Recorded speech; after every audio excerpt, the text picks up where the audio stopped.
வணக்கம் மக்களே! இன்னைக்கு செம்மையான ஒரு அரசாங்க வேலைவாய்ப்பு ஒருத்தங்க நான் உங்கள சந்திச்சிருக்கேன்.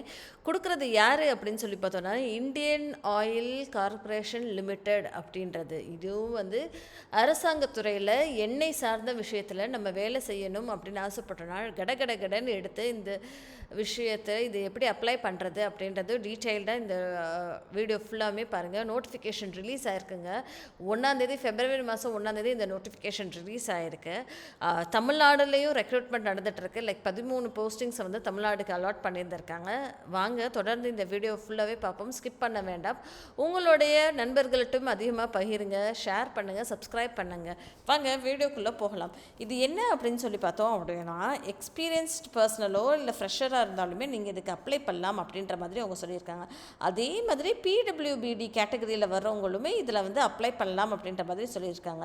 இங்கே பாருங்கள், ஜூனியர் ஆப்ரேட்டர் அப்படின்ற ஒரு ரோலுக்கு கிரேட் 1 அப்படின்ற ரோலுக்கு 23,000 78,000 வரைக்கும் கொடுக்குறோம் அப்படின்ற மாதிரி அவங்க சொல்லியிருக்காங்க. ஸோ இந்த ரெக்ரூட்மெண்ட் ஹரியானாவில் 2 பேரை ரெக்ரூட் பண்ணுறோம் அப்படின்ற மாதிரி சொல்லியிருக்காங்க. ஹிமாச்சல் பிரதேஷில், ஜம்மு காஷ்மீரில், லடாக்கில், பஞ்சாபில், ராஜஸ்தானில், உத்தரப்பிரதேஷ், உத்தராகண்டில், அருணாச்சல் பிரதேஷில், அஸ்ஸாமில், பீகாரில், நாகாலாந்து, வெஸ்ட் பெங்கால், சத்தீஸ்கர், மத்திய பிரதேஷ், மகாராஷ்டிரா, டாட்ரா நாகர் வலி, ஆந்திர பிரதேஷ், கர்நாடகா அப்படின்ற மாதிரியும் கொடுத்துருக்காங்க. நம்ம கீழே இங்கே கேரளாவில் கூட ஜூனியர் ஆப்ரேட்டர் கிரேட் 1 ரோலுக்கு வேலைக்கு எடுத்துகிட்டு இருக்காங்க. ஸோ 3 போஸ்டிங்கை கொடுத்துருக்காங்க. ஸோ யூஆர் கேட்டகரியில் 2 பேரையும் அதே மாதிரி எடுக்கிறோம் அப்படின்னு எஸ்சி கேட்டகரியில் ஒருத்தவங்கள வேலைக்கு எடுக்கிறோம் அப்படின்ற மாதிரி சொல்லியிருந்திருக்காங்க. புதுச்சேரியில் இருக்கு இல்லையா? ஸோ புதுச்சேரியிலுமே ஜூனியர் ஆப்ரேட்டர் கிரேட் 1க்கு சேலரி எவ்வளோ அப்படின்னு சொல்லி பார்த்தோன்னா 23,000 78,000 வரைக்கும் கொடுக்குறோம் அப்படின்ற மாதிரி சொல்லியிருக்காங்க. அங்கே ஒரே ஒரு போஸ்டிங்கு, அந்த ஒரு போஸ்டிங்கும் யூஆர் கேட்டகரியில் இருக்கும் அப்படின்ற மாதிரி சொல்லியிருந்திருக்காங்க. சரிங்களா?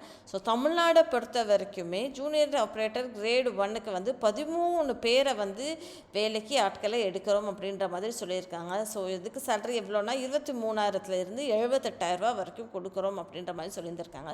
ஸோ இது எப்படி ஸ்ப்ளிட் பண்ணியிருக்காங்க அப்படின்னு சொல்லி பார்த்தோன்னா, யூஆர் கேட்டகரியில் 6 பேரையுமே, இடபிள்யூஎஸ் கேட்டகரியில் 2 பேர், எஸ்சி கேட்டகரியில் 2 பேர், ஓபிசி கேட்டகரியில் 3 பேரை நாங்கள் எடுக்கிறோம் அப்படின்ற மாதிரி அவங்க சொல்லியிருந்திருக்காங்க. சரிங்களா?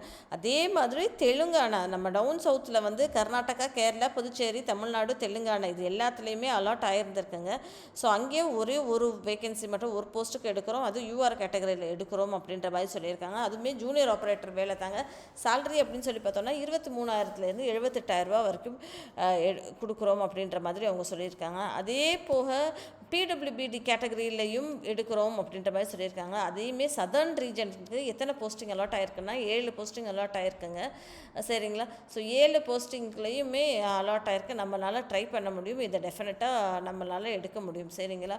அதுக்கப்புறம் பிடபிள்யூடி கேட்டகரியில் யார் யார் வராங்க, பிவி, பிஹெச், பிஎல், எம்டி அப்படின்ற மாதிரி சொல்லியிருக்காங்க. பிவினா low vision, PH hard of hearing, பிஎல்னா மஸ்குலோஸ்கெலட்டன், எம்டினா மல்டிபிள் டிசபிலிட்டிஸ் அந்த மாதிரி அவங்க சொல்லியிருந்திருக்காங்க. ஓகேங்களா? இங்கே என்ன படிச்சிருக்கணும் அப்படின்றது, ஜூனியர் ஆப்ரேட்டர் கிரேட் 1 ரோலுக்கு நீங்கள் 10th படிச்சிருந்தா போதும், 12th படிச்சிருந்துருக்கணும், ஐடிஐயும் படிச்சிருந்துருக்கணுன்ற மாதிரி எதிர்பார்க்குறாங்க. சரிங்களா? ஸோ 12th ஐடிஐ படிச்சிருந்தா ஓகே அப்படின்ற மாதிரி சொல்லியிருந்திருக்காங்க. இல்லைப்பா 10th அண்ட் ஐடிஐ இருந்தாலுமே ஓகே, டிப்ளமோ தாங்க ஐடிஐ, ஸோ இது நீங்கள் படிச்சிருந்தா ஓகே அப்படின்ற மாதிரி சொல்லியிருக்காங்க. எலக்ட்ரானிக்ஸ் மெக்கானிக்கு, இன்ஸ்ட்ருமெண்ட்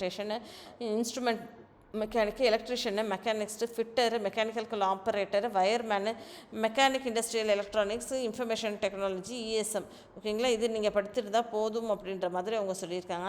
அதே மாதிரி பிடபிள்யூடி கேட்டகரியில் 12th மட்டும் படிச்சிருந்தா ஓகே அப்படின்ற மாதிரி சொல்லியிருக்காங்க. ஒர்க் எக்ஸ்பீரியன்ஸ் எல்லாம் எதுவுமே தேவையில்லை அப்படின்ற மாதிரி அவங்க சொல்லியிருக்காங்க. இந்த லிங்க்கை நான் டிஸ்கிரிப்ஷன் பாக்ஸில் கொடுக்குறேன், டீட்டெயில்டாக கிளிக் பண்ணி பாருங்கள். ஓகேங்களா? கிளிக் பண்ணிவிட்டு இதெல்லாமே படிச்சுட்டு நீங்கள் அப்ளை பண்ணீங்க அப்படின்னா உங்களுக்கு டெஃபினட்டாக ஹெல்ப்ஃபுல்லாக இருக்குங்க. டெஸ்ட்டு என்ன மாதிரி இருக்குன்னா, கம்ப்யூட்டர் பேஸ்டு தாங்க, ஆன்லைனில் தாங்க இந்த டெஸ்ட்டு கண்டக்ட் பண்ணுவாங்க. இதே மாதிரி உங்களுடைய கிளிக் பண்ணுற தான் இருக்கும். 120 நிமிஷத்துக்கு 100 கொஸ்டின்ஸ் இருக்குங்க. அதில் ஒவ்வொரு கொஸ்டினும் ஒவ்வொரு மார்க் இருக்கும் அப்படின்ற மாதிரி அவங்க சொல்லியிருந்திருக்காங்க. சரிங்களா மக்களே? ஸோ இதுதான் நான் உங்களோட ஷேர் பண்ணணும் இன்றைக்கி அப்படின்னு ஆசைப்பட்ட விஷயம். அப்ளை பண்ணுறதுக்கு ரிஜிஸ்ட்ரேஷனுமே அவங்க இங்கே கொடுத்துருக்காங்க. 23ஆம் தேதி லாஸ்ட் டேட்டுங்க. 23/2/2025 லாஸ்ட் டேட்டு. ஸோ அப்ளை பண்ணுங்கள். டெஃபினட்டாக நம்ம எல்லாருமே அரசாங்க உத்தியோகத்தில் செம்மையாக வேலை பார்ப்போம். தேங்க்யூ மக்களே.